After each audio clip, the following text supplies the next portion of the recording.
Hello, welcome back friends. My name is Vishal and you're watching Concept Made Easy.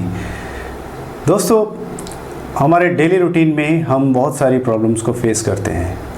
अगर हम बात करें manufacturing industry की तो उसमें बहुत सारी हम प्रोसेस इंप्रूवमेंट्स करते हैं, कुछ कस्टमर कंप्लेंट्स करते हैं को रिजोल्व करते हैं, कुछ हमारे डिफेक्ट्स होते हैं, कुछ हमारे इन प्रोसेस में डिफेक्ट्स होते हैं, या कुछ हम रिजेक्शन रिडक्शन के लिए बात करें या कुछ काइजेंस करते हैं। तो हम बहुत सारी प्रॉब्लम सॉल्विंग्स करते रहते हैं। प्रॉब्लम सॉल्विंग की बहुत सारी मेथडोलॉजी है। जैसे हम शॉप फ्लोर पे बात करें तो 7QC टूल यूज़ करके हम प्रॉब्लम सॉल्विंग करते हैं, या हम PDCA साइकिल के थ्रू हम प्रॉब्लम सॉल्विंग करते हैं। वहीं पे आज हम बात करने वाले हैं 8D मेथडोलॉजी की। 8D मेथडोलॉजी है क्या, कैसे, कहाँ से इसका ओरिजिन हुआ, तो आज हम 8D के बारे में बात करेंगे। तो चलिए दोस्तों स्टार्ट करते हैं आज की वीडियो। तो दोस्तों चलिए स्टार्ट करते हैं 8D मेथडोलॉजी या 8D प्रॉब्लम सॉल्विंग अप्रोच। दोस्तों किसी भी प्रॉब्लम को सोल्व करने के लिए या किसी भी प्रॉब्लम सॉल्विंग में क्या क्या रुकावटें होती है पहले ये जान लेते हैं, या क्या क्या इनहिबिटर्स होते हैं प्रॉब्लम सॉल्विंग के।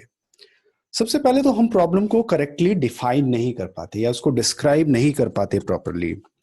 दूसरा कि जो हम प्रॉब्लम सॉल्विंग करते हैं उसमें हम जल्दी जल्दी प्रॉब्लम सॉल्विंग करने की कोशिश करते हैं।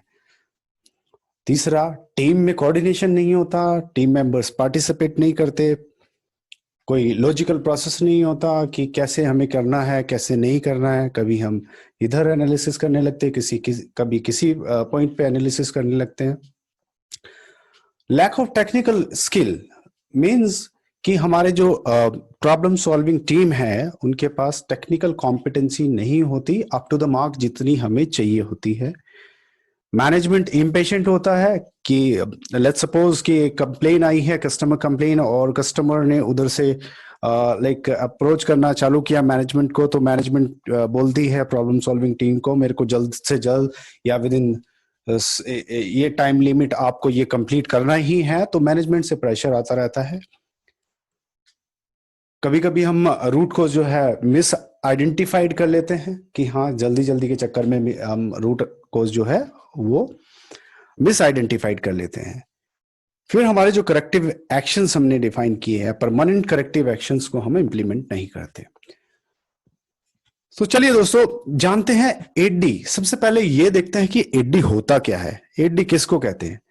जैसे कि हमारा नाम 8D इंडिकेट कर रहा है कि 8 Ds, 8 discipline. D stands for discipline. तो एक सिस्टमेटिक अप्रोच है, एक सिस्टमेटिक प्रॉब्लम सॉल्विंग अप्रोच है 8D, जिसमें कि 8 स्टेप्स होते हैं या 8 डिसिप्लिन होते हैं। अब बात आती है कि ये अप्रोच आई कहां से या कैसे ये इंट्रोड्यूस हुई। सबसे पहले इसको फोर्स मोटर ने बहुत सारी प्रॉब्लम सॉल्विंग से एलिमेंट्स, प्रॉब्लम सॉल्विंग जो अप्रोच है उनके एलिमेंट्स को उठा के एक कंबाइन अप्रोच बनाई जो कि team oriented problem solving approach थी या है। तो उसके बेसिस पे इसका नाम रखा गया 8D मैथडोलॉजी। अब देखते हैं कि वन बाय वन हम इन 8 डिसिप्लिन को जानेंगे कि ये 8 स्टेप्स या 8 डिसिप्लिन होते कौन कौन से हैं।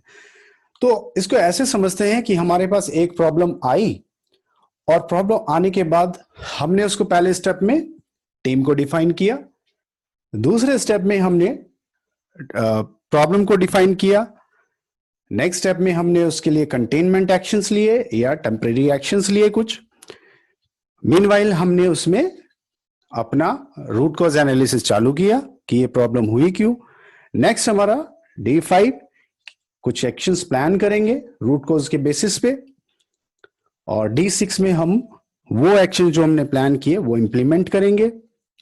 D7 में कुछ एक्शंस लेंगे सो दैट कि हमारी जो ये कंप्लेन थी या ये प्रॉब्लम थी ये रिकर ना हो। D8 में हम कंक्लूजन निकालेंगे, और कंक्लूजन के बाद एक हमारा क्या इस कंप्लेन से या इस प्रॉब्लम सॉल्विंग से हमें क्या लर्निंग मिली या हमारा लेसन लर्न क्या है, और हमारी प्रॉब्लम रिजॉल्व हो गई। अब दोस्तों बात करते हैं कि 8D मेथडोलॉजी के एडवांटेजेस क्या क्या होते हैं, क्यों हम इसको यूज करते हैं।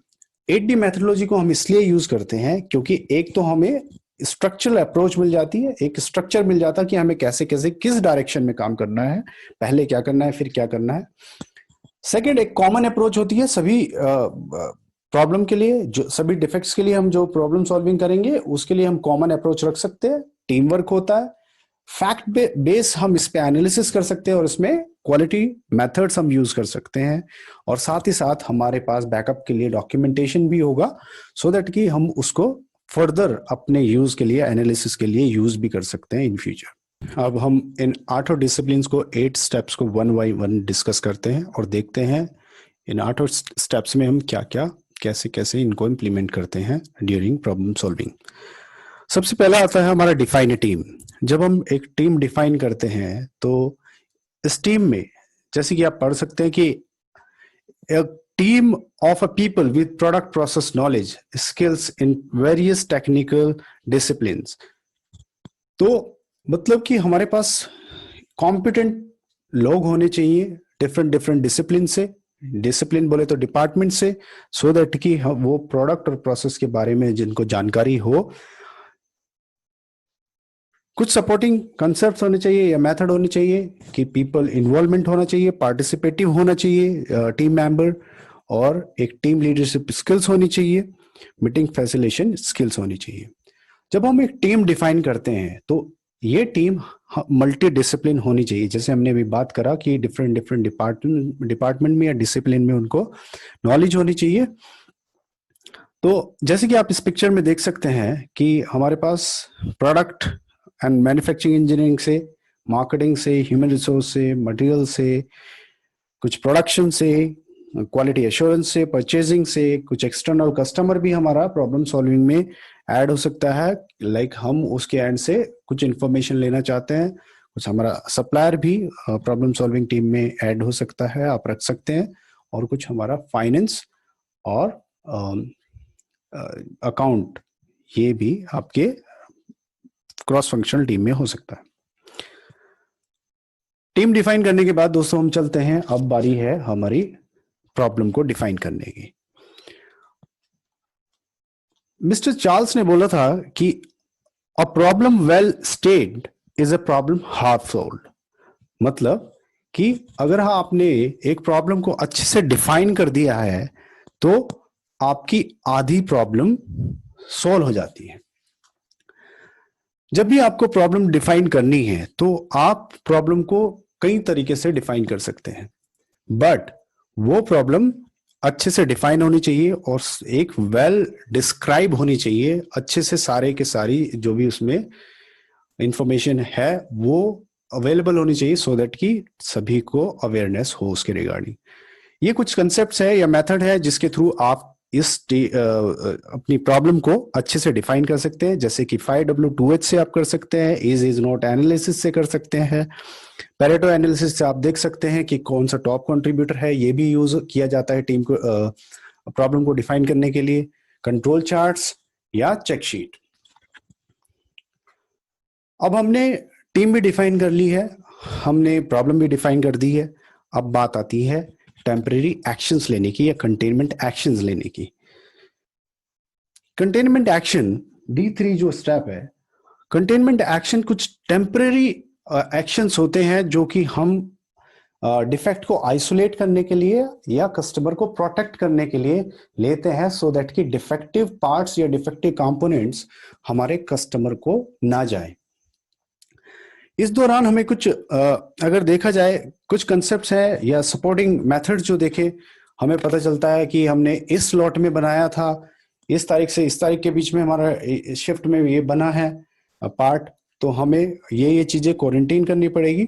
तो जैसे मैन्युफैक्चरिंग रिकॉर्ड हमारे काम आता है, हिस्टोग्राम काम आता है, कंट्रोल चार्ट्स काम आते हैं। जब हम कंटेनमेंट एक्शन को इंप्लीमेंट करते हैं तो कंटेनमेंट एक्शन हमारे क्या क्या हो सकते हैं कि इसे डिफेक्ट जो है कस्टमर, इस प्रॉब्लम का इफेक्ट जो है हमारे कस्टमर के ऊपर ना पड़े, इसलिए हम कंटेनमेंट एक्शन लेते हैं, या टेम्परेरी हम टाइम ले लेते हैं सो दैट कि हमें एनालिसिस करने के लिए समय मिल जाए और हम ये आउटफ्लो कस्टमर पे रोक सके डिफेक्ट का। फिर आता हमारा quick fix design only to address the effect of a problem. जल्दी से मतलब जो हमारा इफेक्ट अभी हो रहा है प्रॉब्लम का वो फिक्स करने के लिए डिटेक्शन बेसिस के लिए हम कुछ एक्शंस लेते हैं कि हम जो डिफेक्ट अभी बन गया है या कुछ है हमारे पास अभी पार्ट्स जो हैं क्वारंटीन हमने किए उनको डिटेक्ट कर सके सो दैट कि वो कस्टमर को शिफ्ट ना हो। जो हमारा कंटेनमेंट एक्शन है, कंटेनमेंट एक्शन हमारा जब तक कि हम परमानेंट एक्शन इस प्रॉब्लम के अगेंस्ट नहीं ले लेते तब तक अवेलेबल रहता है, तब तक वो आप उसको विड्रॉ नहीं करते, तब तक आपके कंटेनमेंट एक्शंस रहते हैं जब तक आप एक परमानेंट करेक्टिव एक्शन नहीं लेते। हम बहुत बार गलती कर देते हैं कि जो कंटेनमेंट एक्शन है, बहुत सारे लोग गलती कर देते हैं कंटेनमेंट एक्शन को ही परमानेंट एक्शन ले लेते हैं। इनको हमें परमानेंट एक्शन नहीं मानना चाहिए किसी भी प्रॉब्लम का। ऑलराइट, फोर्थ आता है हमारा फोर्थ स्टेप जिसको D4 बोलते हैं, वो आता है हमारा रूट कॉज एनालिसिस। तो रूट कॉज एनालिसिस में हम हमेशा ये कंप्लेन हुई क्यों, इसका कारण क्या था, वो फाइंड आउट करने की कोशिश करते हैं कि जो प्रॉब्लम अभी क्रिएट हुई है, जो डिफेक्ट अभी प्रोड्यूस हुआ है वो किस कारणों से हुआ या उसके क्या क्या कारण है। अगर देखा जाए रूट कॉज एनालिसिस के हमारे पास बहुत सारे मेथड्स होते हैं या कंसेप्ट्स होते हैं जिसके बेसिस पे, जिसके थ्रू, जिसकी हेल्प के थ्रू हम रूट कॉज एनालिसिस कर सकते हैं। जैसे हमारा ब्रेन स्टॉर्मिंग करते हैं CFT टीम के साथ, और साथ ही साथ हम कॉज एंड इफेक्ट डायग्राम बना लेते हैं, 3L 5Ws, histogram, control chart, capability studies, gauge RNR, scatter diagram, design of experiment या FMEA। ये बहुत सारे मेथड्स हैं जो हमें सपोर्ट करते हैं या कंसेप्ट्स है जो हमें सपोर्ट करते हैं हमारे रूट कॉज एनालिसिस के लिए। अब हमारी बात आती है कि रूट कॉज हमारे कितने तरह के रूट कॉज होते हैं। तो दोस्तों दो तरह के हमारे रूट कॉज होते हैं, एक होता है अकरेंस के लिए रूट कॉज और एक होता है हमारा एस्केप के लिए, या इसको आप नॉन डिटेक्शन और आउटफ्लो के लिए भी बोल सकते हैं। तो अकरेंस क्या होता है, अकरेंस के लिए कि आपका ये डिफेक्ट प्रोड्यूस कैसे हुआ, इसके क्या कारण थे, डिफेक्ट प्रोड्यूस होने के, बनने के क्या कारण है डिफेक्ट के, तो उसको हम कहते हैं अकरेंस रूट कॉज। और नॉन डिटेक्शन या एस्केप कहते हैं कि ये जो डिफेक्ट बन तो गया था आपके एंड पे, बट ये आपके इंस्पेक्शन में पकड़ा क्यों नहीं गया, इंस्पेक्शन में क्यों नहीं आया ये डिफेक्ट, अगर एक बार बन गया था तो, राइट। ये कस्टमर को गया कैसे, आपके इंस्पेक्शन को स्किप करके, उसको कहते हैं एस्केप रूट कॉज। हमेशा हम दोनों को एड्रेस करते हैं और दोनों के अगेंस्ट ही हम उनमें एक्शन लेते हैं, आउटफ्लो के लिए भी और अकरेंस के लिए भी। जैसे कि आपने पढ़ा होगा कहीं या आपने सुना होगा कि द फैक्ट फनल क्या होता है, जब हम इतने सारे कुछ पॉसिबल कॉजेज निकालते हैं, सपोज करिए आपने CNE मैट्रिक्स से निकाला या कॉज एंड इफेक्ट एनालिसिस किया, तो उसमें बहुत सारे पोटेंशियल कॉजेज या प्रोबेबल कॉजेज निकलेंगे जिससे कि कुछ इनपुट आएगा और उसके बेसिस पे जब हम वैलिडेशन करेंगे तो हमारे कुछ वैलिड रूट कॉज निकल के आएंगे। तो ऐसे ही आप इसमें फनल में देख सकते हैं, ऊपर से डेटा इनपुट आया और इस साइड में जो देख रहे हैं इज नॉट, डिफरेंसेस या change noted, hypothesis testing, like causes, तो ये क्या है, ये हमारे मेथड है। इसके बेसिस पे हम जब एनालिसिस करते हैं तो हमें फनल के थ्रू एक रूट कॉज मिलता है। अब रूट कॉज फाइंड आउट करने के बाद हमने रूट कॉज निकाल लिया, हमें पता चल गया कि ये रूट कॉज था, तो उसके अगेंस्ट हम कुछ एक्शन प्लान करते हैं जो कि हम D5 में करते हैं। D5 में हम एक्शन प्लानिंग करते हैं किसी भी रूट कॉज के अगेंस्ट कि अब हम क्या करेक्टिव एक्शन लेने वाले हैं, ये हमारा रूट कॉज आया है, इसके अगेंस्ट हम क्या क्या करेक्टिव एक्शन ले सकते हैं या क्या लेना चाहिए। तो D5 में हमारे कुछ हम अल्टरनेटिव सॉल्यूशंस निकालते हैं और उनको वेरीफाई करते हैं, और फिर जो हमें बेस्ट पॉसिबल एक्शंस या सॉल्यूशंस लगते हैं हम वो इम्प्लीमेंट करते हैं। D5 में अगर आप देखें तो इसके सपोर्टिंग कंसेप्ट हमारे पास होते हैं, वो again brain storming, decision matrix, risk analysis करते हैं या असाइनमेंट जिसको असेसमेंट कह रहे हैं, कैपेबिलिटी स्टडी करते हैं। तो ये बहुत सारे कंसेप्ट है जिसके बेसिस पे हम अपने बेस्ट पॉसिबल सॉल्यूशंस डिसाइड करते हैं। अब हमने टीम बना लिया, प्रॉब्लम डिफाइन कर दिया, कंटेनमेंट एक्शन, कुछ टेम्परेरी एक्शंस भी ले लिए सो दैट कि आउटफ्लो ना हो कस्टमर को। फिर हमने रूट कॉज एनालिसिस भी कर लिया, 2 तरह के रूट कॉज निकाल दिए। अब जो रूट कॉज निकला उसके अगेंस्ट हमने कुछ एक्शन, करेक्टिव एक्शंस भी प्लान कर लिए। अब बात आती है उन बेस्ट पॉसिबल सॉल्यूशंस को या करेक्टिव एक्शंस को इंप्लीमेंट करने की। D6 में हम अपने जो हमने एक्शन प्लान डिफाइन किया था उनको इंप्लीमेंट करते हैं, राइट। इसमें सपोर्टिंग कंसेप्ट अगर देखा जाए तो हमारे सपोर्टिंग कंसेप्ट होते हैं PDCA साइकिल या प्रोसेस फ्लो चार्ट, कुछ कंट्रोल चार्ट्स, कुछ हमारी SOPs वगैरह, FMEA कंट्रोल प्लान, कुछ हम पोकायोके भी लगा सकते हैं। सपोज करें कि किसी डिफेक्ट को रोकने के लिए, कुछ डिटेक्शन के लिए हमने कोई पोकायोके लगाया या प्रिवेंशन के लिए हमने कोई पोकायोके लगाया, वो भी लगा सकते हैं। हमें हमेशा याद रखना चाहिए कि जो करेक्टिव एक्शंस है, corrective actions remove the root cause of the problem. जो करेक्टिव एक्शंस हैं हमारे, वो हमेशा हमारी प्रॉब्लम के रूट कॉज को रिमूव करते हैं, राइट। उसके डिफेक्ट, उसके इफेक्ट को रिमूव नहीं करते। Corrective actions are permanent. जो हमने करेक्टिव एक्शंस लिए हैं वो परमानेंट है, राइट।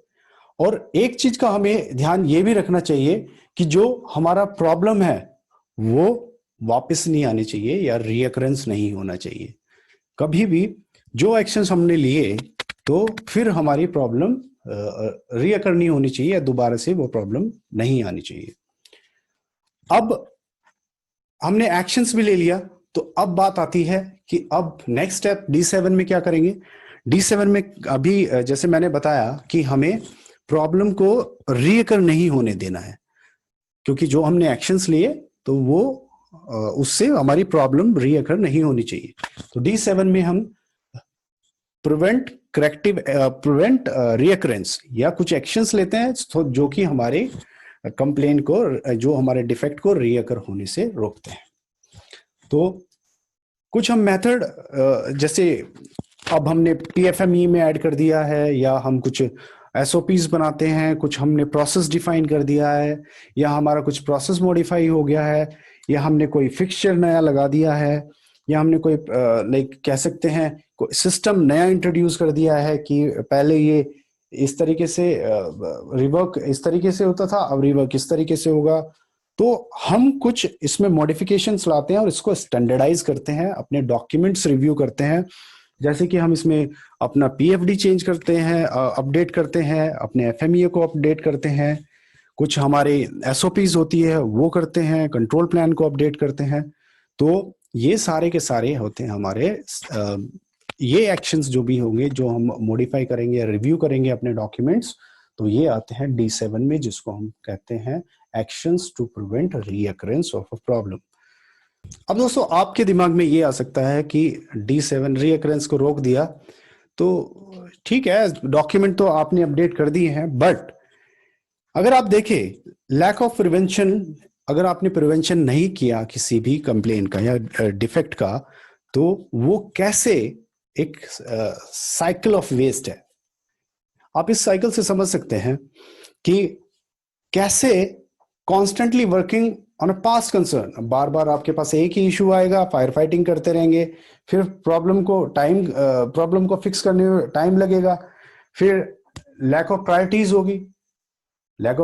होगी तो emotions high, tension, stress team के अंदर, और ऐसे ही आपका ये कह सकते हैं कि आपकी फायर फाइटिंग चलती रहेगी और आप जहां पे इंप्रूवमेंट एक्टिविटी पे आपको ध्यान देना चाहिए आप नहीं दे पाएंगे।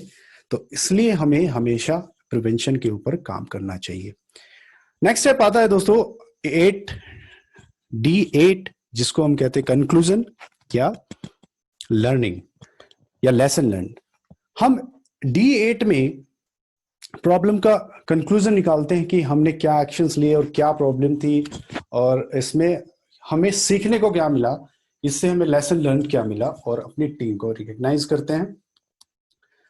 इसके सपोर्टिंग कंसेप्ट्स अगर आप देखें, एम्प्लॉय इन्वॉल्वमेंट, पार्टिसिपेटिव मैनेजमेंट, कुछ इंटरपर्सनल स्किल्स हम अपनी टीम के साथ शेयर करते हैं कि ये एक्शन हमने लिया, कंक्लूजन शेयर करते हैं पूरी टीम के साथ, और साथ ही साथ हम ये देखते हैं कि हमें इस ड्यूरिंग दिस प्रॉब्लम सॉल्विंग हमें क्या लेसन लर्न मिला उसको, सो दैट कि हम उस लर्निंग को कहीं हॉरिजॉन्टली डिप्लॉय कर सकते हैं या नहीं, किसी सिमिलर प्रोसेस में या किसी अपने सिमिलर काइंड ऑफ प्रोडक्ट बनाने वाले मदर प्लांट में या किसी सिस्टर कंसर्न में।